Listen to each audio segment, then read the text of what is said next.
The team learned Potter had been missing for more than a week. He cut off his ankle bracelet and went off the grid. He was caught Friday after police say he stole a truck and slammed into several drivers at Saddle Creek in Leavenworth. 28-year-old Jennifer Siemens died in the crash.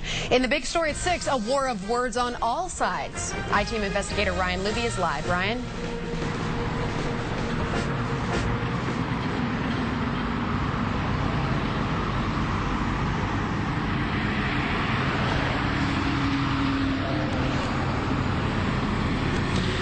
Melissa, you can still see here's a guy with good instincts. I yelled at him. I said, "Hey, stop."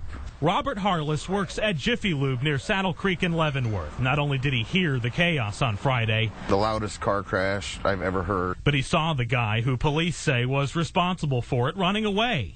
I grabbed him around his waist and threw him down on the ground. Harless and one of his customers kept Jefferson Potter there until police got there. Now, 4 days later, he questions why it ever got to that point. It's frustrating that, criminals like that can serve such a little amount of time and just get out to do more crimes. Potter was one of the Metro's most wanted back in 2008. He finally got caught and convicted. 5 counts of theft for stealing from people's homes, also tampering with evidence. Before that, more theft and escape from work release. Despite that kind of record, he got parole this past February, 4 years into a minimum 9-year sentence. No, there wasn't any particular red flags that popped up. That's because Nebraska's Corrections Director Bob Houston says Potter completed his required programs while in prison, and Houston says parole makes a difference.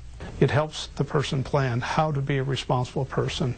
It gives them a reason to behave in a manner that is going to keep them out of trouble and coming back to prison. But Omaha's police union doesn't buy it. That doesn't cut it for me or the taxpayers. The guy with good instincts doesn't either.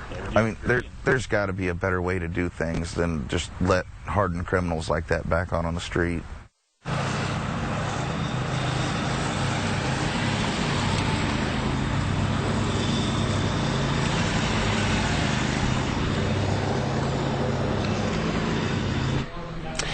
Now, as it is right now, there are 27 parolees in Nebraska who are totally unaccounted for. Yeah, it may seem like a lot, but the Department of Corrections says 2,800 inmates were paroled in the last year and a half. 27 out of 2,800, less than 1/100%. Well, we are learning more about a crash involving